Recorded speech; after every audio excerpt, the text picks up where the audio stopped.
Hello student, આપણે પ્રવાહી દ્રાવક જે છે એની વાત કરતા હતા કે એના બધા વિશિષ્ટ ગુણધર્મો જે છે કે બાષ્પ દબાણ છે, જેનો સાપેક્ષ ઘટાડો, ઠારણ બિંદુનો અવનયન, ઉત્કલન બિંદુમાં ઉન્નયન, વિસ્તરણ દબાણ, આ બધા વિશે આપણે વારાફરતી જોતા હતા. તો એનું ફરી એકવાર આપણે થોડું રિવાઇઝ કરી દઈએ. તો આપણે જ્યારે પ્રવાહી દ્રાવક જે છે એની અંદર બાષ્પશીલ દ્રાવક અને અબાષ્પશીલ દ્રાવ્ય ઉમેરવામાં આવે છે ત્યારે જે દ્રાવણ બને છે, ત્યારે જે શુદ્ધ દ્રાવક અને દ્રાવણ બને છે જ્યારે દ્રાવ્ય નાખ્યા પછી એના જે ગુણધર્મોમાં શું ફેરફાર થાય છે જોઈએ. તો આપણે જ્યારે જોયું હતું કે બાષ્પ દબાણમાં શું થાય છે કે જેમ જેમ જ્યારે શુદ્ધ દ્રાવક હોય છે, બરાબર, શુદ્ધ દ્રાવક હોય છે કે એની અંદર દ્રાવ્ય પદાર્થ નથી અને શુદ્ધ દ્રાવક એ પોતે કેવું છે, બાષ્પશીલ છે, બરાબર. બાષ્પશીલ છે એટલે એનું શું હોય છે, બાષ્પ દબાણ હોય છે, બરાબર. અને એ બાષ્પ દબાણ છે એને આપણે દાખલા તરીકે P1 નોટ અથવા તો P10 તરીકે ઓળખીએ છીએ. તો હવે જો આ બાષ્પ દબાણ જે છે એમાં જ્યારે શુદ્ધ દ્રાવકમાં અબાષ્પશીલ દ્રવ્ય પદાર્થ ઉમેરવામાં આવે છે ત્યારે એના બાષ્પ દબાણમાં શું થાય છે, તો ઘટાડો થાય છે, બરાબર. એ આપણે જોયું તો કેમ કે એ પ્રવાહીની જે સપાટી ઉપર પહેલા માત્ર ને માત્ર શાના અણુ હતા, દ્રાવકના, પણ હવે અબાષ્પશીલ દ્રાવ્ય છે એના પણ અણુ આવી જશે, જે સપાટી પરથી એને શું કહે છે કે બાષ્પમાં જતા અણુઓને શું કહે છે, રોકે છે, એટલે એમાં ઘટાડો થાય છે. એને લીધે બાષ્પ દબાણમાં ઘટાડો થાય છે. તો ધારો કે જો એ વખતે તાપમાન જે છે ઓરડાનું તાપમાન રાખવામાં આવે છે, તાપમાન બદલાવવામાં આવતું નથી, તાપમાન અચળ રાખવું પડે. તો તાપમાન બદલાય તો પછી રાશિમાં અલગ ફેરફાર આવે, પણ તાપમાન અચળ રાખે. ધારો કે એ વખતે ઓરડાનું તાપમાન 25°C છે અને એ વખતે P10 ધારો કે શું છે 18 mm છે, આપણે એવું વિચારી લઈએ, બરાબર. આ ધારવાનું છે. તો P10 શું હશે, એનાથી ઓછો આવશે, એટલે ધારો કે 17 mm આવશે, બરાબર. તો P10 એટલે P1 નોટ જે શુદ્ધ દ્રાવકનું બાષ્પ દબાણ કેવું હોય છે, વધારે હોય છે, અને P1 એ શું છે, દ્રાવણનું બાષ્પ દબાણ છે ઓછું છે. કેમ એ તમને કારણ સમજાઈ ગયું, બરાબર. તો એનો સાપેક્ષ ઘટાડો, આ શબ્દ યાદ રાખવાનો. તો સંખ્યાત્મક ગુણધર્મ કયો છે, તો બાષ્પ દબાણનો સાપેક્ષ ઘટાડો. માત્ર ઘટાડો નહીં, સાપેક્ષ ઘટાડો. તો સાપેક્ષ ઘટાડો આપણે શું લીધો કે P1 not minus P1 upon P1 not, એટલે શું થયું, delta P upon P1 not, બરાબર. આ જે છે એનો સાપેક્ષ ઘટાડો. તો તમને કોઈ એવું કહે કે બાષ્પ દબાણ એ સંખ્યાત્મક ગુણધર્મ છે, તો ના, બાષ્પ દબાણનો સાપેક્ષ ઘટાડો એ શું છે, સંખ્યાત્મક ગુણધર્મ છે, બરાબર. એટલે સુધી આપણે જોયું હતું. ફરી પાછું બીજું એક છે ગુણધર્મ જે છે એના વિશે થોડી રિવાઇઝ કરી લઈએ.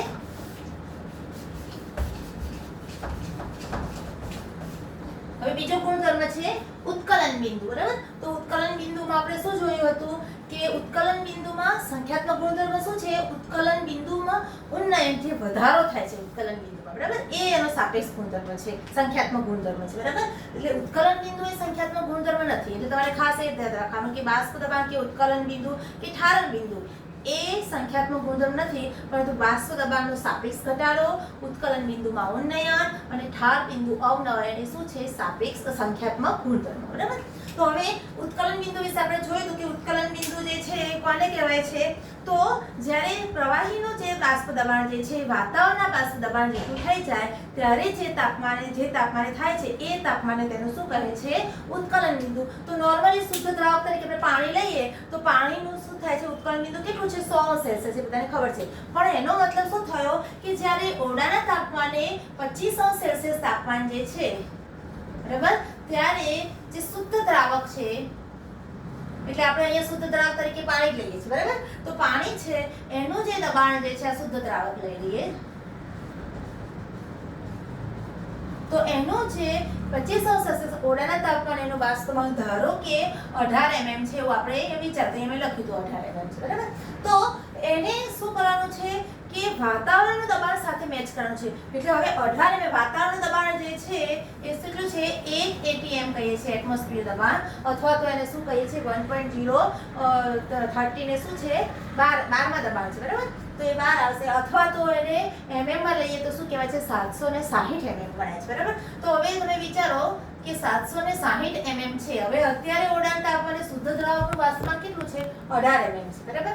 હવે એને 760 mm લઈ જવું છે તો શું કરશું, વધારવું છે, એટલે આપણે ઉષ્મા આપીએ છીએ. અહીંયાથી આમ ઉષ્મા આપતા જઈશું અને આપતા 18 થી એ 760 થશે ત્યારે આ શુદ્ધ દ્રાવકનું બાષ્પ દબાણ કેટલું થયું, વાતાવરણના બાષ્પ દબાણ જેટલું થઈ ગયું. તો એ વખતે આપણે શું થાય છે, કેટલું તાપમાન છે, તો 100°C તાપમાન આપીશું, બરાબર 100 ડિગ્રી સેલ્સિયસ, ત્યારે એનું જે બાષ્પ દબાણ છે વાતાવરણ બાષ્પ દબાણ જેટલું થાય તો આ તેનું શું કહેવાય છે ઉત્કલન બિંદુ. બરાબર, આપણે સમજી ગયા હતા. તો અહીંયા ધારો કે 100 છે. બરાબર, હવે શુદ્ધ દ્રાવક છે એનું 25 સેલ્સિયસ તાપમાને એનું બાષ્પ દબાણ કેટલું છે 18 હતું. બરાબર, એવું આપણે વિચાર્યું છે. પણ ખરેખર જો શુદ્ધ દ્રાવકમાં અબાષ્પશીલ દ્રાવ્ય પદાર્થ ઉમેરીએ છે ત્યારે એનું બાષ્પ દબાણ ઘટે છે. બરાબર, તો ધારો કે એનું બાષ્પ દબાણ આપણે થોડું ઓછું એટલે 17 mm વિચાર્યું હતું. તો આ જે આપણી લાઈન છે 18 mm ની, એનાથી નીચેની લાઈન દોરીએ થોડીક, એટલે શું થશે આ 17 mm બાષ્પ દબાણ છે કોનું હશે દ્રાવણનું બાષ્પ દબાણ બનશે. બરાબર, હવે આ દ્રાવણનું બાષ્પ દબાણ છે હવે એને પણ શું કરવું છે વાતાવરણના બાષ્પ દબાણ જેટલું કરવામાં આવે ત્યારે જેટલી ઉષ્મા આપવી પડે જેટલું તાપમાન થાય છે એ તાપમાનને શું કહે છે એ દ્રાવણનું ઉત્કલન બિંદુ કહે છે. બરાબર, તો જો શુદ્ધ દ્રાવકનું ઉત્કલન બિંદુ એટલે કે પાણીનું ઉત્કલન બિંદુ 100 છે. હવે પાણીની અંદર કોઈ અબાષ્પશીલ દ્રવ્ય પદાર્થ નાખી દીધો, ધારો કે મીઠું નાખી દીધું કે ગ્લુકોઝ નાખી દીધું. બરાબર, પણ એ કેવું નાખવાનું કે એ જે અબાષ્પશીલ જે દ્રવ્ય નાખો છો જ્યારે દ્રાવ્ય દ્રાવણમાં બને ત્યારે આ રાઉલ્ટના નિયમ પ્રમાણે શું થવું જોઈએ કે એ દ્રાવ્ય કેવો હોવો જોઈએ મંદ હોવો જોઈએ. બરાબર, અને કોઈ પ્રક્રિયા ના કરતો સુયોજન કે વિયોજન ના કરતો હોવો જોઈએ. બરાબર, એમાં ઉષ્મામાં ફેરફાર ના થવો જોઈએ. તો એ જે છે એનું જે બાષ્પ દબાણ જે છે તો 25 સેલ્સિયસ જ તાપમાન જવાનું જોઈએ. અહીંયા પણ તાપમાન શું થાય વધઘટ ના થવું જોઈએ. જ્યારે દ્રાવ્ય પદાર્થ દ્રાવકમાં ઉમેરાય છે ત્યારે એનું તાપમાન છે 25 જ જળવાવું જોઈએ. ઉષ્મા ઉત્પન્ન પણ થતી નથી અને છૂટી પણ પડતી નથી. એન્થાલ્પીનો ફેરફાર 0 આવે છે ને એ આપણે આગળ જોઈ ગયા હતા કે આદર્શ દ્રાવણની શરતોમાં. બરાબર, તો આ જે દ્રાવણ જે છે એમાં જ્યારે કે દ્રાવકમાં દ્રાવ્ય ઉમેરીએ છીએ ત્યારે દ્રાવણ બને છે ત્યારે એનું બાષ્પ દબાણ શું થાય છે ઘટે છે. ધારો કે 18 માંથી 17 થઈ ગયું. બરાબર, તો હવે એને આપણે આ જ બોર્ડર લાઈને લઈ જવું છે 760 mm લઈ જઈશું કારણ કે વાતાવરણનું બાષ્પ દબાણ તો એ જ છે ને. બરાબર, તો એટલે સુધી લઈ જવા માટે આ જે ફેરફાર છે એનાથી વધારે તાપમાન આપવું પડશે.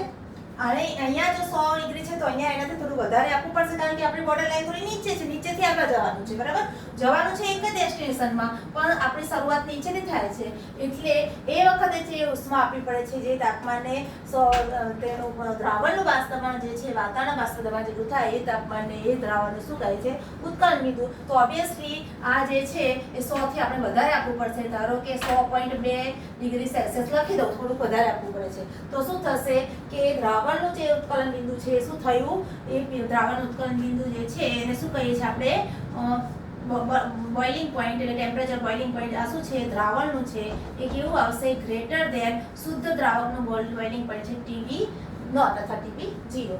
બરાબર, આના કરતા કેટલું આવશે વધારે એટલે આપણે એ સંબંધ છે TB TB 0. બરાબર, અને એનો જે ફેરફાર જે છે એને આપણે ડેલ્ટા TB કહીએ છીએ. બરાબર, એ ડેલ્ટા TB જે છે એ શુદ્ધ દ્રાવક અને દ્રાવણના ઉત્કલન બિંદુમાં થતો જે વધારો તફાવત છે એ છે એને શું કહે છે ઉત્કલન બિંદુમાં વધારો એટલે શું કહે છે ઉત્કલન બિંદુ ઉન્નયન. તો ડેલ્ટા TB એ શું છે ઉત્કલન બિંદુ ઉન્નયન છે. અને આ જો તફાવત જો આપણે એક્ઝામ્પલની રીતે આપણે એક્ઝામ્પલ આપ્યું છે તો એક્ઝામ્પલની રીતે આપણે જોઈએ તો TB આપણે કેટલું લીધું છે 100.02 ડિગ્રી સેલ્સિયસ. બરાબર, અને 100.2 ડિગ્રી સેલ્સિયસ. બરાબર, અને અહીંયા જે છે માઈનસ આપણે આવે છે ને કે ડેલ્ટા TB બરાબર શું થશે TB માઈનસ TB નોટ. બરાબર, તો શું આવશે TB કેટલા છે તો 100.2 ડિગ્રી સેલ્સિયસ માઈનસ કેટલું આવશે 100 ડિગ્રી સેલ્સિયસ. બરાબર, એટલે શું જવાબ આવશે 0.2. હવે આ 0.2 છે એ શું કહેવાશે તો ડેલ્ટા TB છે એટલે ઉત્કલન બિંદુ ઉન્નયન છે. આ જે છે ઉત્કલન બિંદુ એ શું છે સંખ્યાત્મક ગુણધર્મ છે અને આનો એકમ જે છે તમે સેલ્સિયસમાં છે એટલે સેલ્સિયસ પણ લઈ શકો. અને એવું પૂછાય કે ધારો કે કોઈ દ્રાવણ છે એમાં ઉત્કલન બિંદુ ઉન્નયન જે છે એ 0.2 સેલ્સિયસ છે તો એ કેલ્વિનમાં ખાલી જગ્યા થાય. આવો કોઈ ક્વેશ્ચન પૂછાય તો હંમેશા યાદ રાખવાનું કે જે આ ડેલ્ટા TB જે છે એ શું છે એ તફાવત છે તો એ ફેરફાર છે તો એ ફેરફાર 0.2 સેલ્સિયસ હશે તો કેલ્વિનમાં પણ એ 0.2 જ આવશે એટલે 0.2 સેલ્સિયસ કે 0.2 કેલ્વિન તમે લખી શકો. આમાં પછી એને સેલ્સિયસ ને કેલ્વિનના ફેરફાર 273 ઉમેરવાના નહીં.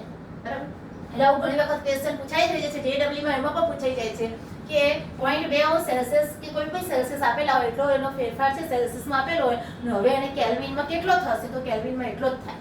બરાબર, કારણ કે આ શું છે બે રાશિનો તફાવત છે. બરાબર, એટલે આ ધ્યાન રાખવાનું. એટલે આટલા સુધી ખ્યાલ આવી ગયો. પછી આપણે જે જોયું હતું કે ઠાર બિંદુ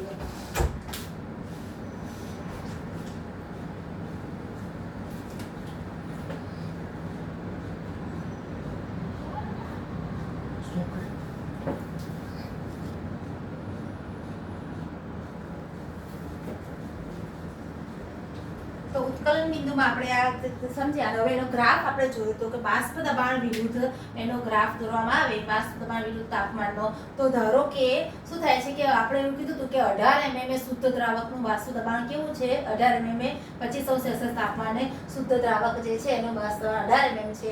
હવે એનું ઉત્કલન બિંદુ કેટલું છે? આપણે એવું લીધું હતું તો 100 સેલ્સિયસ છે, બરાબર.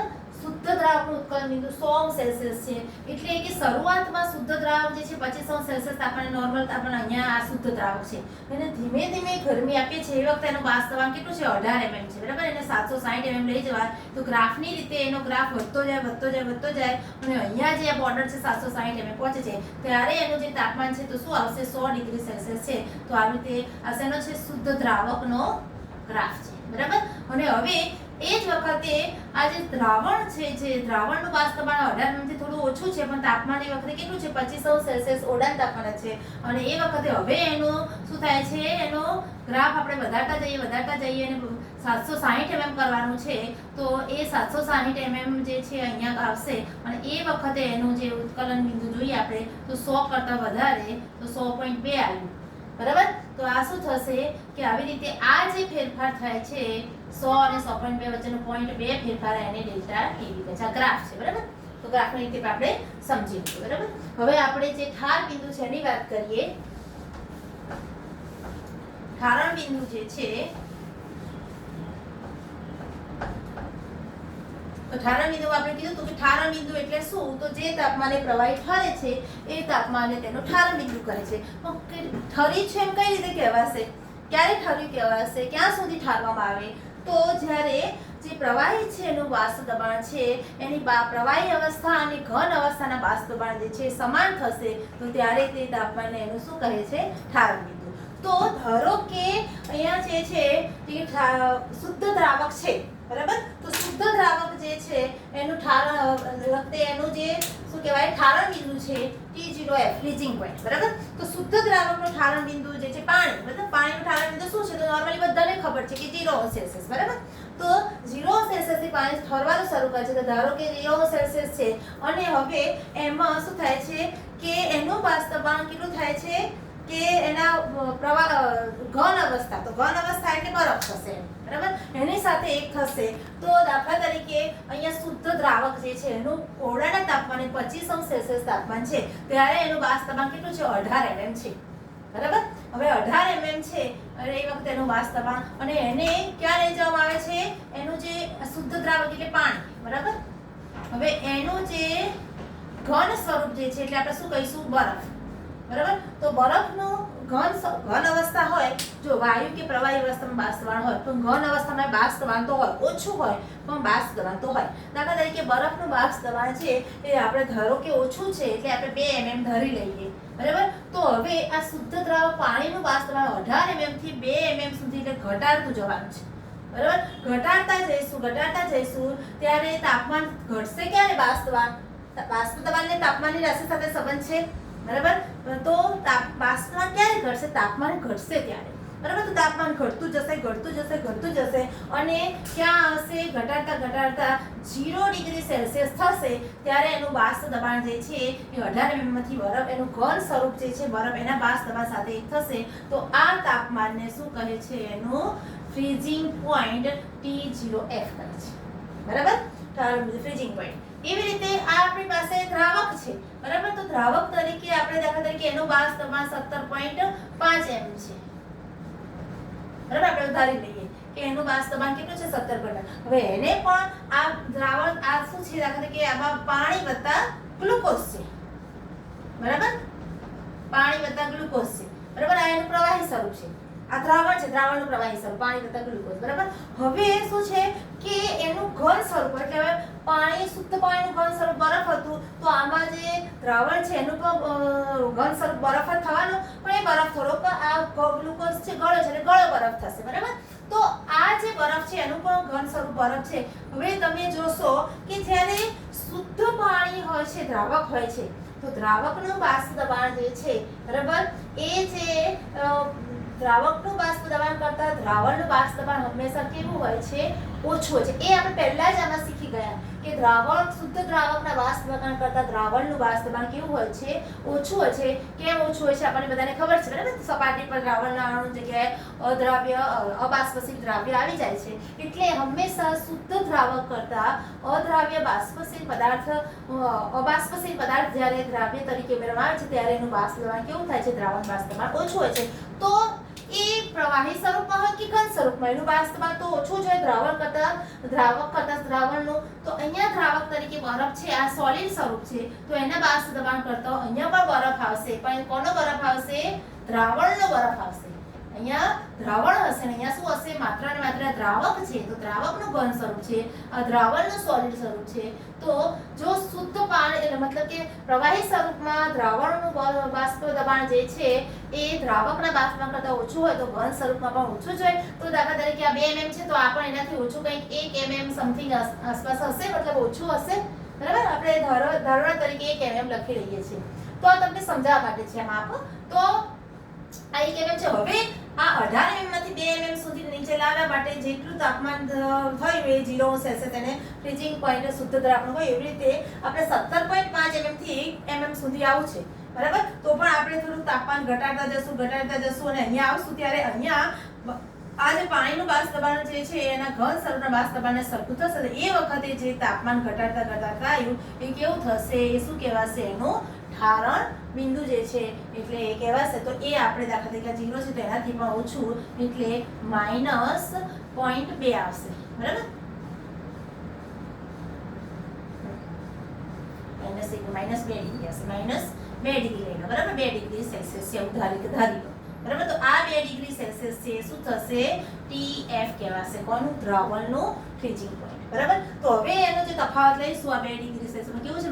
-0 કરતા ઓછું એટલે -2 ડિગ્રી સેલ્સિયસ. તફાવત જે આવશે TF છે ગ્રેટર ધેન TF0.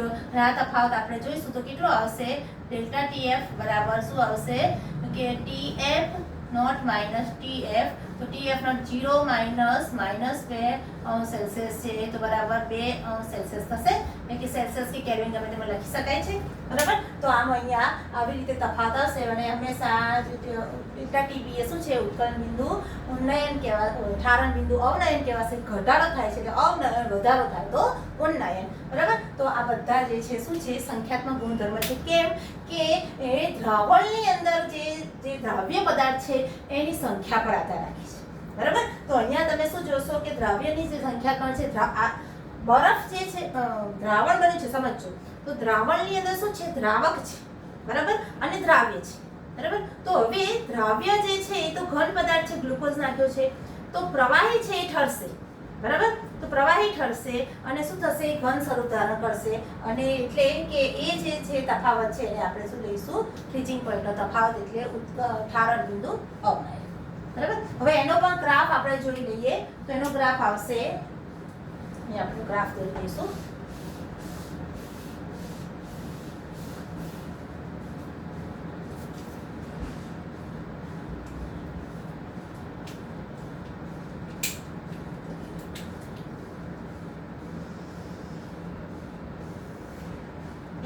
તો હવે જો ધારો કે અહીંયા 18 mm તાપમાન છે, બાષ્પ દબાણ છે બરાબર. તો 18 mm છે. અહીંયા આપણે એનું તાપમાન કેટલું લઈ લઈએ કે 25. આમાં શું થાય છે? ઠરે છે ને એટલે આપણે આ બાજુ સાઈડ 25 ડિગ્રી ઓરડાના તાપમાનથી નીચું તાપમાન આવે છે ને એટલે મેક્સિમમ આપણે 25 ડિગ્રી અહીંયા લઈ લઈશું બરાબર. 25 સેલ્સિયસ. જ્યારે ઉત્કલન બિંદુના જે ગ્રાફ હતા એમાં શું હતું? 25 આ બાજુ રાખતા અને આ બાજુ 100, કારણ કે વધારવાનું હતું તાપમાન એટલે એ બાજુ 100 લેતા હતા. આપણે 100 બાજુ જવાનું નથી, 25 થી નીચે ડાઉનમાં જવાનું છે એટલે 25 ડિગ્રી છે મેક્સિમમ લઈશું. તો અહીંયા જે 18 mm એનું દબાણ હશે અને 25 સેલ્સિયસ તાપમાને શું છે? શુદ્ધ દ્રાવક જે છે પાણી જે છે એ શું છે? પ્રવાહી સ્વરૂપે હશે બરાબર. અને એ શું આવશે? ધીમે ધીમે શું થશે? ઘટતું જશે બરાબર. પણ એ પહેલા આપણે શું દોરી લઈશું કે આ જે છે હું દોરીશ એ શું છે? ઠરેલું દ્રાવક જે છે એટલે કે બરફ આપણે લઈએ તો દાખલા તરીકે અહીંયા 0 ડિગ્રી સેલ્સિયસ આવે. અહીંયા આપણે આમ જોઈએ તો આ 0 ડિગ્રી સેલ્સિયસ. 0 ડિગ્રી સેલ્સિયસ એ બરફ શું પાણી શું છે? ઠરવાની પ્રક્રિયા શરૂ કરે છે એટલે 0 ડિગ્રીથી પછી નીચેના તાપમાને શું થાય છે? ઠરતું જાય છે એટલે આ શું કહેવાશે? ઠરેલું દ્રાવક બરાબર. પાણી છે એનું ઠરવાનું શરૂ ક્યાં થાય છે, એનું ફ્રીઝિંગ પોઈન્ટ શું છે 0 ડિગ્રી છે, એટલે એ ડિગ્રીથી ધીમે ધીમે ધીમે ઠરતું જશે, એટલે આ શું છે ઘન દ્રાવક કહેવાશે. એમ તમે ઠરેલું દ્રાવક અથવા તો ઘન દ્રાવક પણ કહી શકો છો. બરાબર, ઘન દ્રાવક અથવા તો ઠરેલું દ્રાવક. બરાબર, કયું તાપમાન 0 ડિગ્રી સેલ્સિયસ. સમજો. બરાબર, આ ગ્રાફ આવી રીતે છે. હવે અહીંયા જે શુદ્ધ પ્રવાહી છે, દ્રાવક છે, પ્રવાહી સ્વરૂપે છે, ત્યારે 25 ડિગ્રી આપણે 18 mm તાપમાન છે. હવે એને ધીરે ધીરે ધીરે ધીરે ઠારતા જઈશું. બરાબર, અને કયા તાપમાને ઠરશે કે જ્યારે એનું ઘન સ્વરૂપ અને એનું પ્રવાહી સ્વરૂપ જે છે બંનેનું બાષ્પ દબાણ કેવું થાય, સરખું થશે. એ તાપમાનને એનું શું કહે છે, ઠારણ બિંદુ. અને એ તાપમાન કેટલું છે શુદ્ધ પ્રવાહી માટે 0 ડિગ્રી સેલ્સિયસ. બરાબર, તો તમે જોશો.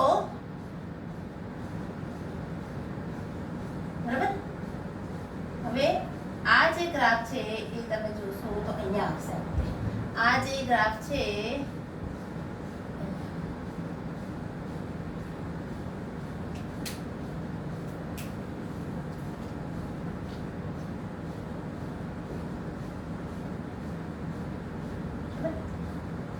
અહીંયા જે ગ્રાફ આવે છે, આ ગ્રાફ જે છે એ શુદ્ધ પ્રવાહી છે. અહીંયા 25 ડિગ્રી સેલ્સિયસ તાપમાન છે. બરાબર, અને અહીંયા 25 ડિગ્રી છે અને ધીમે ધીમે ધીમે ધીમે એનું બાષ્પ દબાણ કેવું છે, અહીંયા 18 mm છે. જો અહીંયા 18 mm છે. બરાબર, અને 18 mm છે એનું બાષ્પ દબાણ. અને એ ધીમે ધીમે પ્રવાહી છે એનું તાપમાન આમ જાવ છો તો ઘટતું જાય છે તાપમાન. 25 એમ ઘટતું જશે ઘટતું જશે ઘટતું જશે. અને જ્યારે એનું જે બાષ્પ દબાણ જે છે એ આ ઠરેલું જે ઘન અવસ્થાનું જે દ્રાવક જે છે એનો ગ્રાફ આમ જાય છે. બરાબર, તો એની સાથે એક થાય, એને સરખું થાય તો અહીંયા એક થાય છે, બંને અહીંયા ટચ થાય છે. તો એ વખતે જે તાપમાન છે તે વખતે તાપમાન કેટલું છે 0 ડિગ્રી સેલ્સિયસ. તો એને પ્રવાહી દ્રાવકનું ફ્રીઝિંગ પોઈન્ટ કહે છે. બરાબર, તો આ શું થયું T0F થયું. બરાબર, હવે સ્વાભાવિક તમે જુઓ કે દ્રાવક જે છે એનું બાષ્પ દબાણ 18 છે. બરાબર, એટલા તાપમાને 25 ડિગ્રી. તો દ્રાવણ, હવે એમાં દ્રાવ્ય મિશ્રણ દ્રાવણ બને તો દ્રાવણનું બાષ્પ થોડું ઘટશે. તો આ 18 છે તો થોડુંક અહીંયા 17.5 લઈ લઈએ તો અહીંથી આપણે એનું 25 સેલ્સિયસ આપણે અહીંથી એનો ગ્રાફ શરૂ થશે. બરાબર, તો આ ગ્રાફ આમાં જશે એટલે આ ગ્રાફ જે છે એ પણ કેવો આવશે, અહીંથી શરૂ થશે ને એ ગ્રાફ એનાથી નીચેનો આવશે. સેમ એવો જ આવશે ગ્રાફ, એને નીચે આવશે કારણ કે એનું બાષ્પ દબાણ ઓછું છે. બરાબર, ત્યાંથી શરૂ થાય છે એ પણ ઠરતું જશે અને એ એનું પણ આ શુદ્ધ જે ઘન સ્વરૂપ જે છે બરાબર એની સાથે એ જોઈન્ટ થશે. તમને એવું થશે કે આ ઠરેલું ઘન પેલું છે એ કોનું છે, દ્રાવકનું છે. બરાબર, તો આ જે દ્રાવણનું ઘન સ્વરૂપ થોડું કહેવાશે. તો ક્વેશ્ચન થાય ને કે મેં શું કીધું હતું કે ઠાર બિંદુ એટલે શું, કે જે તાપમાને તે પ્રવાહી જે છે એનું બાષ્પ દબાણ છે એની પ્રવાહી કલા અને એની ઘન કલાના બાષ્પ દબાણ સાથે સરખું થાય. બરાબર, તો શુદ્ધ પ્રવાહીનું ઘન કલા એટલે બરફ થયું. તો બરફના બાષ્પ દબાણ જેટલું એનું બાષ્પ દબાણ થાય તો એ વખતે જે તાપમાન છે એને શું કહે છે, એનું ફ્રીઝિંગ પોઈન્ટ ઠાર બિંદુ કહે છે. તો તમે સમજી ગયા કે આ શુદ્ધ પ્રવાહી છે એ ઠરતું જશે ને એનું ઘન સ્વરૂપ બરફ છે. ત્યારે બરફના જે આ બરફનું ઘન બાષ્પ દબાણ છે એની સાથે એક થાય છે એ વખત તાપમાન 0 છે. બરાબર, એ બરાબર. તો દ્રવણ માટે એનું ઘન સ્વરૂપ થોડુંક નહીં બરફ કહેવાશે, પણ દ્રાવણ જે છે એમાં પણ ઘન સ્વરૂપ જે છે બરફનું જ ગણાશે. કે દ્રાવણની અંદર ઠરે છે કોણ, દ્રાવણ જે છે એ દ્રાવ્ય અને દ્રાવકનું મિક્સિંગ છે. બરાબર, તો એમાં ઠરે છે કોણ, જે પ્રવાહી છે એ જ ને. તો દ્રાવણની અંદર પ્રવાહી અવસ્થામાં બાષ્પશીલ પ્રવાહી તરીકે શું છે, તો પ્રવાહી છે જે દ્રાવક છે. બરાબર, અને દ્રાવ્ય છે એ તો ઘન સ્વરૂપે છે. બરાબર, તો એ ઠરશે નહીં, પણ ઠરે છે કોણ, તે પ્રવાહી છે. એટલે એનું પણ જે ઠરેલું સ્વરૂપ છે પણ બરફ જ આપણે લઈએ છીએ. તો એ પણ જે છે એ બંને એક થશે. ત્યારે જોઈએ તો આ જે છે એ દ્રાવણ જે છે એનું પ્રવાહી સ્વરૂપ છે એ ધીમે ધીમે ઘટાડતા જઈશું એટલે બાષ્પ દબાણ એનું તાપમાન ઘટાડશું એટલે બાષ્પ દબાણ પણ ઘટશે. અને આ જે ઠરેલું દ્રાવક છે એના બાષ્પ દબાણ સાથે આ તાપમાને શું થશે, એક થશે. હવે તમે એ વખતે જે તાપમાન તમે જોશો નીચે ગાલેટને લંબાવતા તો 0 ડિગ્રી સેલ્સિયસ કરતાં એ ઓછું છે એટલે કે નીચું છે. એટલે ધારો કે -2 ડિગ્રી સેલ્સિયસ છે. બરાબર, તો આવી રીતે એનો ગ્રાફ આવે છે. તમારે કઈ રીતે યાદ રાખવાનો કે પહેલા જે શુદ્ધ દ્રાવક જે છે એનું ઘન સ્વરૂપ એટલે ઘન દ્રાવક એટલે કે ઠરેલું દ્રાવક એનો ગ્રાફ દોરી દેવાના. રેડ લાઈનથી મેં દોર્યો છે. બરાબર, એ શું છે, ક્યાંથી શરૂ થશે તો એનું એ વખતે તાપમાન 0 ડિગ્રી સેલ્સિયસ થી આમ નીચે આવશે. બરાબર, કારણ કે બરફ છે 0 ડિગ્રી તાપમાનથી ઠરવાનું શરૂ કરે છે ને એટલે અહીંથી નીચે આવશે ને આ રીતે થશે. હવે જે પ્રવાહી છે એનું બાષ્પ દબાણ કેટલું છે, 18 છે અને એ વખતે એનું તાપમાન 25 ડિગ્રી છે. ત્યાં એક પોઈન્ટ આપવાનો અને એ પોઈન્ટથી તમારે એને ઠારતું જવાનું અને આ 0 ડિગ્રી સેલ્સિયસ જે ઘન દ્રાવકનું છે ત્યાં મિક્સ જ્યાં અડે છે ત્યાં તમારે એને 0 ડિગ્રી સેલ્સિયસ આપવાનું, બરાબર. એ જ્યાં આ ગ્રાફને રેડ ગ્રાફને જે બ્લેક ગ્રાફ હશે ત્યાં જે નીચે તાપમાન કેટલું હશે 0 ડિગ્રી સેલ્સિયસ, કારણ કે શુદ્ધ પાણીનું ફ્રીઝિંગ પોઈન્ટ કેવું છે 0 ડિગ્રી સેલ્સિયસ. હવે એનાથી નીચે જ્યારે દ્રાવણનો ગ્રાફ દોરીએ છે તો દ્રાવણનો એનાથી નીચે આવશે, ઉપર નહીં આવે. કેમ? કારણ કે એનું બાષ્પ દબાણ દ્રાવણનું હંમેશા દ્રાવક કરતાં ઓછું હોય છે, એટલે જે દ્રાવણનું બાષ્પ 18 છે તો એનું એનાથી નીચે 18.5 17.5 કરીએ તો અહીંયાથી શરૂ થશે નીચેથી ગ્રાફ, એ પણ ઠરતો જશે અને ઠરેલા દ્રાવક એનાથી આગળના પોઈન્ટ હશે ત્યાં એનું તાપમાન હશે 2 ડિગ્રી સેલ્સિયસ, એટલે 0 થી પણ ઓછું હશે, કારણ કે એનું શું થાય છે ફ્રીઝિંગ પોઈન્ટ એનાથી નીચું છે, કારણ કે એને બાષ્પ દબાણ કેવું છે ઓછું છે, બરાબર. તાપમાન પણ ઘટશે. એટલે આવી રીતે આ ગ્રાફ છે તમારે બહુ જ વ્યવસ્થિત રીતે યાદ રાખવાનો છે અને સમજવાનો છે, બરાબર. તમને ખ્યાલ આવી જ ગયો હશે. હવે અહીંયા હું તમને સમજાવતી હતી કે આ જે 18 mm છે એના કરતાં આ તફાવત કેવો છે વધારે છે, તો આ TF જે છે, બરાબર, એમાં જે આ ડેલ્ટા TF હશે, બરાબર, એ ડેલ્ટા TF જે તફાવત કેટલો છે તો આનો તફાવત કેટલો આવશે 18 થી 2 આપણે જઈએ તો દાખલા તરીકે આ 16 mm આવશે, બરાબર. અને આ તફાવત છે 16.5 એટલે 16.5 એટલે તફાવત વધારે છે, એટલે શું થશે કે શુદ્ધ દ્રાવક જે છે એનું ફ્રીઝિંગ પોઈન્ટ જે છે એના કરતાં જે એનું જે તાપમાન જેટલું નીચે લઈ જવું પડશે એનાથી જે દ્રાવણ છે એને વધારે નીચે તાપમાન સુધી લઈ જવું પડશે, એટલે TF - TF0 શું આવશે ડેલ્ટા TF આવશે, સોરી TP આવે, બરાબર. આ ઉત્કલન ઠાર બિંદુ અવનયન છે, આ શું છે એના સંખ્યાત્મક ગુણધર્મ છે, બરાબર. એટલે સુધી આપણે સમજી ગયા. હવે આગળ આપણો બીજો એક નવો ટોપિક આવે છે, એ છે અભિસરણ દબાણ, બરાબર. તો અભિસરણ દબાણ એ પણ શું છે એક પ્રકારનો સંખ્યાત્મક ગુણધર્મ છે, બરાબર. એમાં પણ શું થાય છે કે દ્રાવણના અંદર રહેલા દ્રાવ્યના પદાર્થના જે સંખ્યાત્મક ગુણધર્મ જે છે સંખ્યા પર આધાર રાખે છે, તો આ પણ શું છે સંખ્યાત્મક ગુણધર્મ જે છે, બરાબર. હવે આમાં શું છે અભિસરણ દબાણ એ જે કોઈ શુદ્ધ દ્રાવકમાં એમાં સરખામણી નથી હોતી, જો આ બધામાં સરખામણી કરતા હતા આપણે, પણ અભિસરણ દબાણમાં શું હોય છે સરખામણી નથી હોતી, એ અભિસરણ દબાણ દ્રાવણનું જ હોય છે, દ્રાવકનું નથી હોતું. શેનું હોય છે દ્રાવણનું હોય છે, દ્રાવકનું અભિસરણ દબાણ નથી હોતું, આનું જ અભિસરણ દબાણ હોય છે અને કેવું હોય છે એને પાઈ તરીકે ઓળખાય, એટલે શું કહે છે અભિસરણ દબાણ તરીકે એને ઓળખાય છે, એની સંજ્ઞા આ રીતે પાઈ જેવી સંજ્ઞા આપેલી છે, બરાબર. તો હવે અભિસરણ દબાણ વિશે આપણે જોઈશું.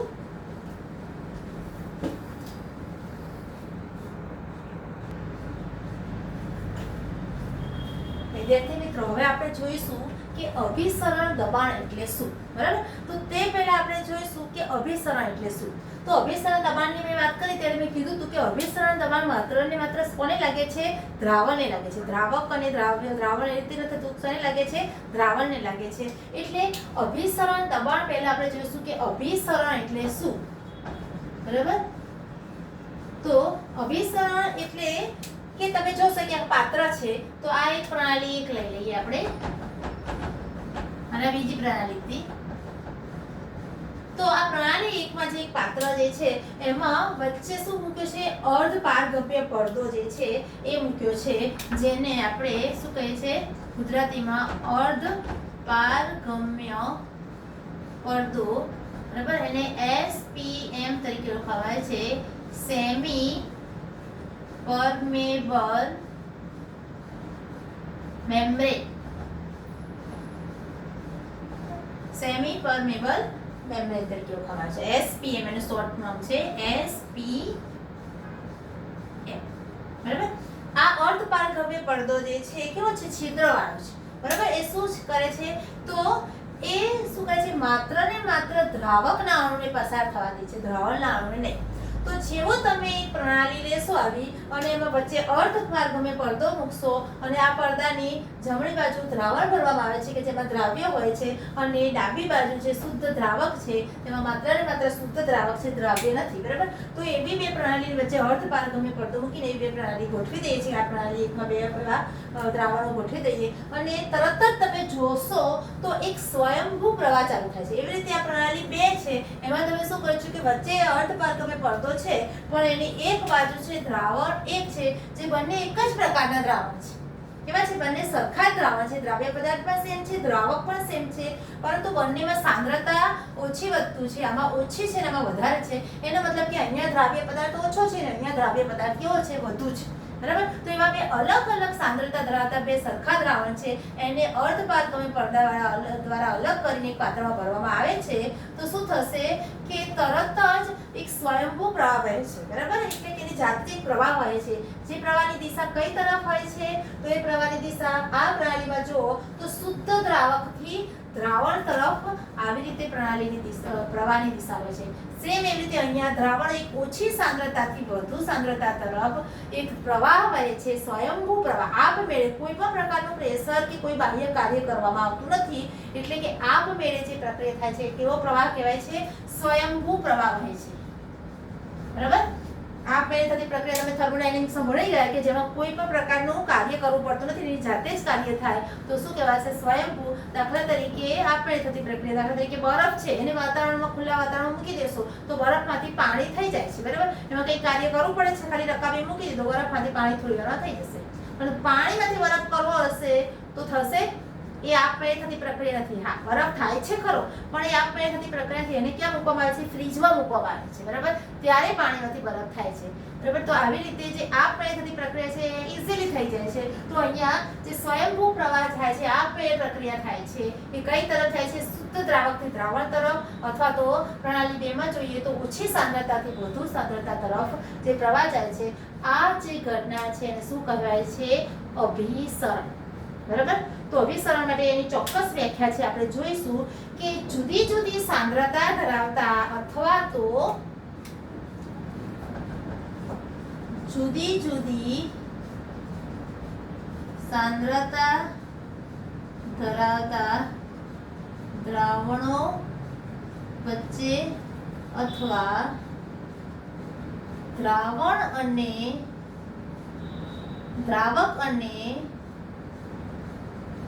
દ્રાવણની વચ્ચે અર્ધપારગમ્ય પડદો મૂકતા દ્રાવણનો પ્રવાહ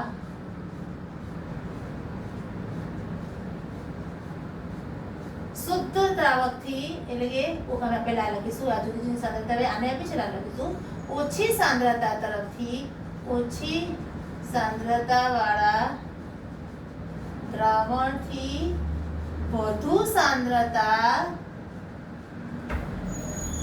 ધરાવતા દ્રાવણ તરફ અથવા શુદ્ધ દ્રાવકથી દ્રાવણ તરફ જે સ્વયંભૂ પ્રવાહ કહે છે આ ઘટનાને અભિસરણ કહે છે. બરાબર. ટૂંકમાં ખ્યાલ આવી ગયો અભિસરણ એટલે શું? બરાબર. હવે અભિસરણ જે ઘટના થાય છે એના પરથી આપણે શું લેશું? અભિસરણ દબાણ એટલે શું? બરાબર. તો હવે આ અભિસરણની તો ઘટના થઈ ગઈ, પ્રવાહ વહે છે તો શું થશે? આમથી પ્રવાહ જશે એટલે ઓબ્વિયસલી તમે જોશો કે આ બાજુ સપાટી નીચી જશે અને આ બાજુ સપાટી ઊંચી જશે. જશે ને? એવી રીતે આમાં પણ શું થશે? આ બાજુ દ્રાવણની સપાટી નીચી જશે અને આ બાજુ દ્રાવણની સપાટી ઊંચી જશે. હવે આ સ્વયંભૂ પ્રવાહ જે થાય છે એને અટકાવવો છે તો શું કરીશું કે અહીંયા ઉપર અત્યારે બધે પ્રતલ પર સરખું દબાણ છે ને?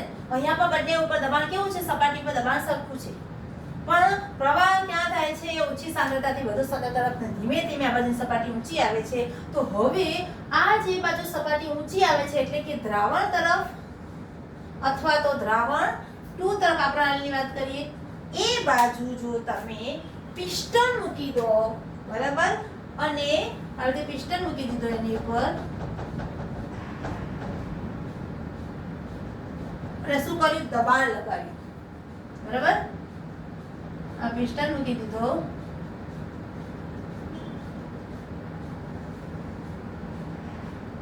અને સપાટી પર દબાણ લગાવ્યું. કેટલું દબાણ લગાવવાનું? તો એ સપાટી પર દબાણ લગાવશો, ધીમે ધીમે તમે દબાણ લગાવશો એટલે આ પ્રવાહ છે વહેતો અટકી જશે. બરાબર. પછી વધારે દબાણ લગાવવાની જરૂર નથી. એટલે જે ન્યૂનતમ દબાણે આ સ્વયંભૂ પ્રવાહ જે છે અથવા તો અભિસરણની જે ઘટના થાય છે એ અટકી જાય એ ન્યૂનતમ દબાણને શું કહે છે? તે દ્રાવણનું અભિસરણ દબાણ. બરાબર? તો લઘુત્તમ દબાણ શું શબ્દ આવ્યો? લઘુત્તમ દબાણ ખાસ જરૂર છે. જે લઘુત્તમ દબાણે આ સ્વયંભૂ પ્રવાહ અથવા અભિસરણની ઘટના છે અટકી જાય તો એ લઘુત્તમ દબાણને શું કહે છે? દ્રાવણનું અભિસરણ દબાણ. જે આપણે પિસ્ટન વડે લગાવશું એવું તરત શું થશે? દબાણ અટકી જશે. હવે જો એનાથી વધારે દબાણ લગાવશો તો શું થશે? તો વધારે દબાણ લગાવશો તો રિવર્સ પ્રક્રિયા થશે. બરાબર? વધારે દબાણ લગાવશો તો શું થશે? રિવર્સ પ્રક્રિયા થશે અને શું થશે? દ્રાવણનો પ્રવાહ આમ વહેશે. હવે આ બાજુ આમ વહેશે. તો એને શું કહે છે? પ્રતિઅભિસરણ. શું કહે છે? પ્રતિઅભિસરણ. બરાબર? તો તમને ખ્યાલ આવી ગયો અભિસરણ એટલે શું, અભિસરણ દબાણ એટલે શું અને પ્રતિઅભિસરણ એટલે શું. તો અભિસરણ દબાણ કરતા વધારે દબાણ આપતા દ્રાવણનો જે પ્રવાહ જે છે જે શું થશે? વધુ સાંદ્રતા તરફથી ઓછી સાંદ્રતા તરફ જશે, દ્રાવણ તરફથી દ્રાવક તરફ વહે છે, એટલે કે અભિસરણની ઘટના ઉલટી થવા માંડશે. તો એ વખતે આ ઘટનાને શું કહે છે? પ્રતિઅભિસરણ કહે છે. પ્રતિઅભિસરણ ક્યારે થાય? અભિસરણ દબાણ કરતા વધારે દબાણ લગાવતા જે ઘટના થાય છે એ ઘટનાને શું કહે છે? પ્રતિઅભિસરણ. બરાબર? સમજાઈ ગયું? હવે આગળ જે છે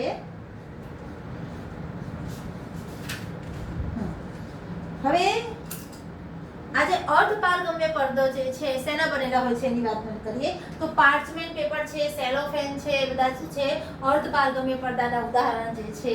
આ ઉપરાંત કોપર ફેરોસાયનાઇડ જે છે CuFeCN6 જે છે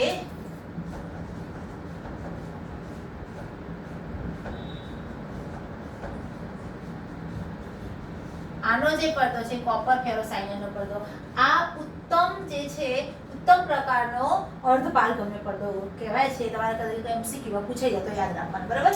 બાકી પાર્ચમેન્ટ પેપર છે પછી સેલોફેન છે, પછી ભૂનનું પુત્રાશય છે, એ બધા પડદા જે છે શું કહેવાય છે? આ અર્ધપારગમ્ય પડદા તરીકે વપરાય છે. બરાબર? અને અર્ધપારગમ્ય પડદો કેવો છે? છિદ્રાળુ હોય છે અને માત્ર દ્રાવણના કણોને જ પસાર થવા દે છે, દ્રાવ્યના કણોને પસાર થવા દેતો નથી. તો શું ઘટના થશે? દ્રાવ્યના કણોને પસાર થવા ના દે તો દ્રાવ્યના કણો શું કરશે? એ અર્ધપારગમ્ય પડદા ઉપર દબાણ કરશે. બરાબર? એને જવું છે એટલે દ્રાવણના કણો તો દબાણ નહીં કરી શકે કારણ કે દ્રાવકના કણો તો પસાર થઈ જ જાય છે. તો દબાણ કોણ કરશે? તો દ્રાવ્યના કણો. બરાબર? તો દ્રાવ્યના કણોના લીધે શું થશે? અભિસરણ દબાણ માટે જવાબદાર કોણ છે? તો દ્રાવ્યના કણો. બરાબર? યાદ રાખવાનું. તો હવે આપણે આગળ જે પોઈન્ટ જે છે એનો ઉપયોગી શું છે, ઉપયોગિતા એ જોઈશું અને સંખ્યાત્મક ગુણધર્મ જે કહેવામાં આવે છે એ જોઈએ. બરાબર? તો ઉપયોગિતામાં જોઈએ તો અભિસરણ દબાણની જે ઘટના છે એની ઉપયોગિતા ક્યાં છે? તો ખાસ આપણે જોઈએ તો પૃથ્વી પર પાણી તો છે ઘણું પણ પીવા લાયક પાણી ઓછું છે.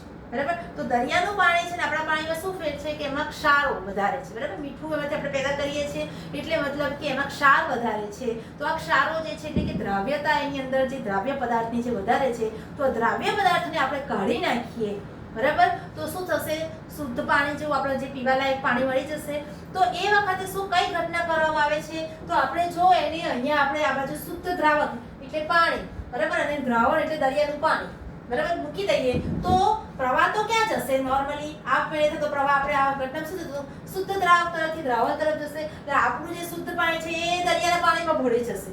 તો આપણે તો દરિયાના પાણીને શું કરવું છે? પીવા લાયક પાણી બનાવવું છે. તો એના માટે શું કરવા પડશે? પ્રતિઅભિસરણ. બરાબર? તો પ્રતિઅભિસરણ કરવામાં આવે તો શું? પ્રતિઅભિસરણની ઘટના કરવા માટે શું કરવું પડે? કાર્ય કરવું પડશે કારણ કે સ્વયંભૂ પ્રક્રિયા નથી. બરાબર? અહીંયા આપણે પ્રતિઅભિસરણ કરવા માટે શું કર્યું કે આ જે દબાણ અભિસરણને રોકવા માટે અભિસરણ દબાણ જેટલું દબાણ લગાવ્યું પરંતુ અભિસરણ ઘટનાથી વિરુદ્ધ ઘટના એટલે પ્રતિઅભિસરણ કરવા માટે શું કરવું પડશે? અભિસરણ દબાણ કરતા વધારે દબાણ લગાવવું પડશે. એટલે અહીંયા અભિસરણ દબાણ કરતા વધારે દબાણ લગાવવું છે એટલે બે પિસ્ટન મૂકી દીધા. બરાબર? અને બરાબર દબાણ લગાવ્યું તો શું થશે? આ ઘટના રિવર્સ થશે. બરાબર? રિવર્સ થશે એટલે શું થશે? દ્રાવણની અંદર શું છે? દ્રાવ્ય વત્તા દ્રાવક છે. બરાબર? તો દ્રાવકના ઘટકોનો પસાર થશે, દ્રાવ્ય અહીંયા જ રહી જશે.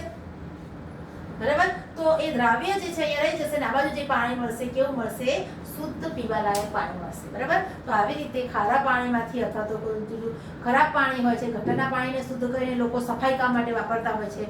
ઘણી જગ્યાએ બહુ તકલીફ હોય છે પાણી. તો આ બધા પ્લાન્ટ જે છે એમાં શું છે, દ્રાવ્યના કણોને પસાર ના થવા દેવા માટે અર્ધપારગમ્ય પડદો મૂકી અને પ્રતિ અભિસરણની ઘટના વડે શુદ્ધ પાણી મેળવવામાં આવે છે. બરાબર. તો આ એનો ઉપયોગ થયો. આ ઘટનાનો ક્યાં ઉપયોગ થાય છે? આ જગ્યાએ ઉપયોગ થાય છે. બીજું કે આપણે આ શું કીધું છે કે અભિસરણ દબાણ કેવો છે, સંખ્યાત્મક ગુણધર્મ છે. તો એ સંખ્યાત્મક ગુણધર્મ છે એની વાત કરીએ તો એના માટે જે જવાબદાર જે છે ઘટક જે છે એ કોણ છે?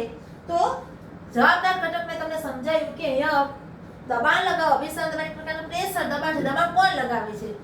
હવે તમે ઘરમાં છે છો, તમારા ભાઈ બહેન છો બધા, બરાબર. તો ફરવા જવાનું હોય, બરાબર. તો ફરવા જવામાં ભાઈને છૂટ આપી દો કે જાય તે જ્યાં ફરવા જાય એને પૂછવાની, એ જઈ શકે છે. તો એ તો કોઈ મમ્મી પપ્પા પર પ્રેશર કરશે. અને તમારે જો તમે ગર્લ હો ને તમારા પર પ્રેશર હોય કે ના આટલા વાગે જવાનું છે ને અહીંયા જ જવાનું છે ને અહીંયા નથી જવાનું, અને તમને ત્યાં જવાનું મન થાય એટલે તમે શું કરો, મમ્મી પ્લીઝ જવા દો ને જવા દો ને જવા દો ને ડૉક્ટર કરીને શું કરો, મમ્મી પર પ્રેશર લાવો, બરાબર. પપ્પા પર પ્રેશર લાવો. તો કોણ પ્રેશર આપે? જેને જવા નથી મળતું હોય, જેને જવા મળે છે તેને પ્રેશર આપવાની જરૂર નથી. તો એવી રીતે અહીંયા જ્યારે તમે શુદ્ધ દ્રાવણ જે છે એમાં દ્રાવક અને દ્રાવ્ય છે, દ્રાવકના કણો તો પસાર થઈ શકે છે, દ્રાવ્યના કણોને પસાર થવા નથી મળતું. એટલે દ્રાવ્યના કણો જે છે એ શું કરે છે, દબાણ લગાવે છે. અને આ દબાણ જે છે અભિસરણ દબાણ, એમાં જવાબદાર કોણ છે? તો સંખ્યાત્મક તત્વ તરીકે જવાબદાર તત્વ જે છે એ શું છે, દ્રાવ્યના કણો છે. અને આ દ્રાવ્યના કણો જે છે એ શું કહેવાય છે, સંખ્યાત્મક ગુણધર્મ માટે જવાબદાર છે. એટલે અહીંયા સંખ્યા એ કયો છે, આ ગુણધર્મ એ સંખ્યાત્મક ગુણધર્મ છે, જોઈશું. પછી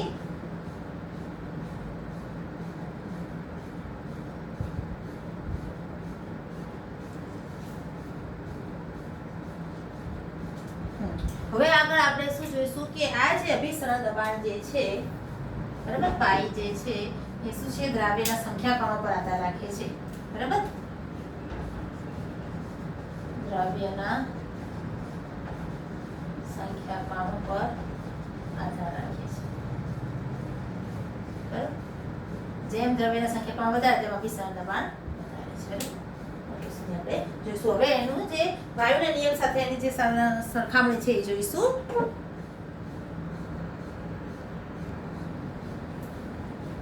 આમ આપણે જોયું કે અભિસરણ દબાણ માટે જવાબદાર ઘટક છે એ શું છે, દ્રાવ્યના કણો છે. બરાબર. એટલે દ્રાવણને અભિસરણ દબાણ હોય છે કારણ કે એમાં દ્રાવ્ય હોય છે. દ્રાવકને અભિસરણ દબાણ હોતું નથી કારણ કે દ્રાવકમાં દ્રાવ્યના કણો છે જ નહીં. બધા દ્રાવકના કણો તો અર્ધપારગમ્ય પડદામાંથી પસાર થઈ જાય છે. એટલે એને દ્રાવકને અભિસરણ દબાણ હોતું નથી, પણ દ્રાવણને અભિસરણ દબાણ હોય છે જે દ્રાવ્યના કણોને લીધે હોય છે. હવે જેમ કોઈ બંધ પાત્ર જે હોય છે એમાં વાયુ ભરેલો હોય તો વાયુના જે કણ જે છે, વાયુ જે છે એ પાત્રની દિવાલ પર શું કરે છે, દબાણ લગાવે છે. એવી રીતે આ પાત્રની અંદર અર્ધપારગમ્ય પડદા ઉપર દ્રાવ્યના કણો શું કરે છે, દબાણ લગાવે છે. તો એને આ જે વાયુની આનાથી સરખામણી કરવામાં આવે તો જે આ દ્રાવ્યના કણો છે એ વાયુની જેમ વર્તે છે એવું કહેવાય. બરાબર. તો વૈજ્ઞાનિક જે છે કે વોન્ટોફ અને ફેરર નામના વૈજ્ઞાનિકે પ્રયોગો કરીને સાબિત કર્યું અને કીધું કે દ્રાવ્યની અંદર રહેલા દ્રાવ્યના કણો જે છે એ વાયુની જેમ વર્તે છે. એટલે વોન્ટોફ અને ફેરર નામના વૈજ્ઞાનિકે બે વૈજ્ઞાનિક છે એને શું કીધું કે દ્રાવણમાં રહેલા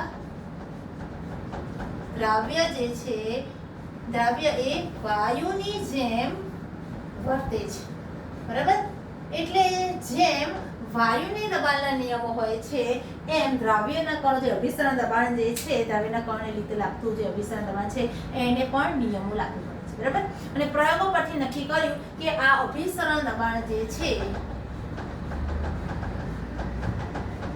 બરાબર, આ અભિસરણ દબાણ જે છે એ પણ વાયુના નિયમની જેમ એને પણ નિયમો હોય છે અને અભિસરણ દબાણ જે છે એ સાંદ્રતાના સમપ્રમાણ છે, કારણ કે અભિસરણ દબાણ કોને લીધે છે? દ્રાવ્ય પદાર્થના ઘટકોને લીધે છે ને. તો દ્રાવ્ય પદાર્થના ઘટકના લીધે દ્રાવણની સાંદ્રતા ફેરફાર થાય છે ને, તો એ સંખ્યા કણ પર આધારિત છે, એટલે દ્રાવ્યના કણો પર આધારિત છે. એને લીધે કહી શકાય કે દ્રાવણની સાંદ્રતા વધઘટ થાય છે, એટલે અભિસરણ દબાણ એ સાંદ્રતાના સમપ્રમાણમાં છે. કેવી રીતે કહી શકાશે કે અભિસરણ દબાણ એ તાપમાનના પણ સમપ્રમાણમાં છે, બરાબર. આના પરથી કહી શકાય છે કે પાઈ ચલે છે સીટી, એના પરથી તમે અચળાંક મૂકી તેને કહી દેશો કે સી આર છે વાયુ અચળાંક છે, એટલે પાઈ CRT, બરાબર.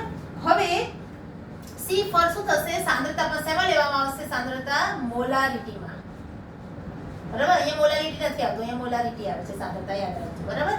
સાંદ્રતાના 10 એકમો છે, એમાંથી જે આપણે ઉત્કલન બિંદુ ઉન્નયન, ઠાર બિંદુ અવનયન, એમાં જે જોતા હતા ફેરફાર એ શેની સાથે સંબંધ ધરાવતો હતો? તો મોલારિટી, નાના એમ સાથે, બરાબર. અને અહીંયા શું આવશે કે મોલારિટી સાથે સંબંધ ધરાવે છે સાંદ્રતા, બરાબર. એટલે પાઈ બરાબર શું લખીશું અમે? nRT અપોન મોલારિટી એટલે n/v, મોલ પ્રતિ લિટર થાય એટલે n/v, બરાબર. આના પરથી તમે સૂત્ર લખી શકશો. મોલ એટલે શું થશે? વજન ભાગ્યા અણુભાર, એટલે દ્રાવ્યનું વજન ભાગ્યા દ્રાવ્યનો અણુભાર into R into T upon શું થશે? કર્મી, બરાબર. આવી રીતે શું થશે? આ સૂત્ર છે એની મદદથી આપણે જે દ્રાવ્ય પદાર્થ છે એનો અણુભાર આપણે શોધી શકીએ છીએ. મોટાભાગે આનો ઉપયોગ જે છે પોલિમર પદાર્થ જે દ્રાવ્ય તરીકે હોય છે, બરાબર. તો પોલિમર પદાર્થ ધરાવતા જે દ્રાવણો જે છે એનો અભિસરણ દબાણ શોધવા માટે શેનો ઉપયોગ થાય છે? આ સૂત્રનો ઉપયોગ થાય છે, બરાબર. મોટાભાગે એમ જ એનો ઉપયોગ થાય છે. બીજું કે આ જે નિયમો આપે એના પરથી આપણે સૂત્ર મેળવી અને એના પરથી આપણે એક્ઝામ્પલ પણ ગણી શકીએ છીએ. આગળ હવે આપણે જોઈશું કે એની ઉપયોગિતા તો આપણે જોઈ લીધું કે દબના દ્રાવણ વાળા પદાર્થનો અણુભાર શોધવા માટે. હા, પછી છે આ દ્રાવણની સરખામણી કરવી, બરાબર. તો સરખામણીમાં બે પ્રકારના દ્રાવણો જો હોય,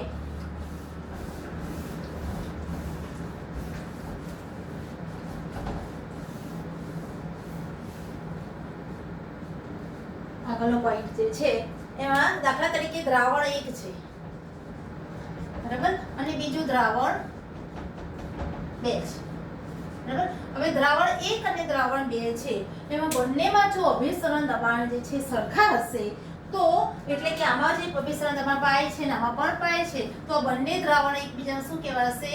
સમ અભિસારી દ્રાવણ કહેવાશે, બરાબર. અથવા તો એને સમદાબી દ્રાવણ પણ કહે છે. સમજાઈ ગયું?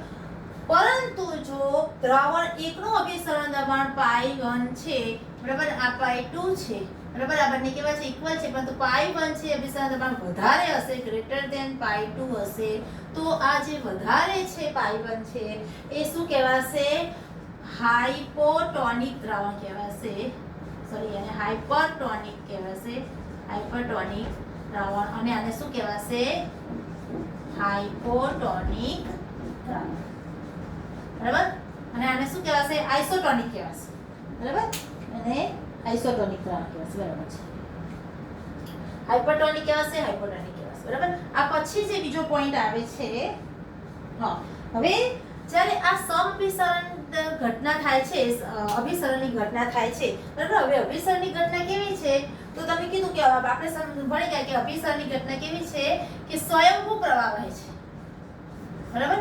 એની જાતે પ્રક્રિયા થાય છે, એટલે અભિસરણની ઘટના જે છે, અભિસરણની ઘટના જે છે એમાં સ્વયંભૂ પ્રવાહ વહે છે, એટલે આપમેળે થતી પ્રક્રિયા છે અભિસરણની. તો એમાં ΔG નું મૂલ્ય કેવું આવશે? Less than 0. ΔG નું મૂલ્ય ઋણ આવશે, લેસ ધેન 0 આવશે, બરાબર. અને જ્યારે પ્રતિ અભિસારી ઘટના છે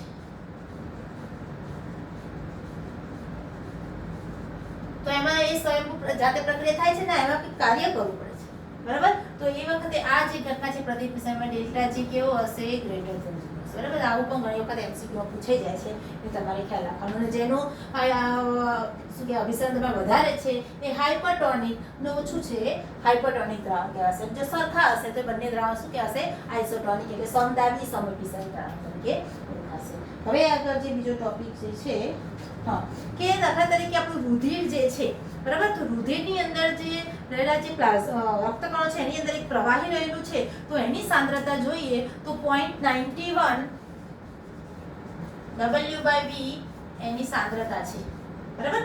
W/V જેટલી એની સાંદ્રતા છે. હવે આ સાંદ્રતા ધરાવતું દ્રાવણ જે છે એને આપણે ઇન્જેક્શન આપવાનું હોય છે. જ્યારે કોઈ પણ ડિઝીઝ થાય છે ત્યારે નસમાં ઇન્જેક્શન લેવું કે છે તો આપણે શું કરીએ છીએ, એની સાંદ્રતા સાથે સરખી સાંદ્રતાવાળું દ્રાવણ લેવામાં આવે છે. એટલે આટલી સાંદ્રતા ધરાવતું બીજું કોઈ દ્રાવણ, દાખલા તરીકે NaCl નું દ્રાવણ આપણે લઈએ તો એ આટલી સાંદ્રતા ધરાવતું હશે તો શું થશે, એ સમઅભિસારી દ્રાવણ અથવા તો સમદાબી દ્રાવણ તરીકે ઓળખાશે. પરંતુ જો એનાથી ઓછી કે વધારે સાંદ્રતા હશે તો એ હાઇપોટોનિક કે હાઇપોટોનિક દ્રાવણ કહેવાશે, બરાબર.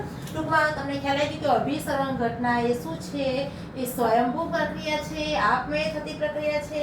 અને અભિસરણ ઘટના જે થાય છે એ અટકાવવા માટે જે દબાણ લગાવવામાં આવે છે, પણ કેવું લઘુત્તમ દબાણ, જે ન્યૂનતમ દબાણ લગાવવામાં આવે છે એને શું કહે છે, અભિસરણ દબાણ. અને આ દબાણ કરતાં વધારે દબાણ લગાવવામાં આવે તો ઘટના શું થાય છે, ઉલટી પ્રક્રિયા થાય છે. એટલે આ જે પ્રક્રિયા થાય છે એને શું કહે છે, પ્રતિઅભિસરણ તરીકે ઓળખવામાં આવે છે, બરાબર. અને આનો ઉપયોગ ક્યાં થાય છે, તો દરિયાના પાણી, જે ખારું પાણી છે એને મીઠું બનાવવા માટે પણ થાય છે. અને એના પરથી આપણે એનું સૂત્ર જોયું કે W2RT upon શું થશે, M2V એવું થશે, અભિસરણ દબાણ, બરાબર. આ સૂત્ર પરથી ગમે તે રાશિ, અજ્ઞાત રાશિ હોય એને આપણે શોધી શકીએ છીએ, બરાબર. કોઈ એક અજ્ઞાત રાશિને આવી તેના એક્ઝામ્પલ પણ આપણે કરી શકીએ છીએ, બરાબર. હવે અહીંયા આપણે આગળ જોઈશું કે KF અને KB ના જે સૂત્રો હોય છે એ જોઈશું. બસ.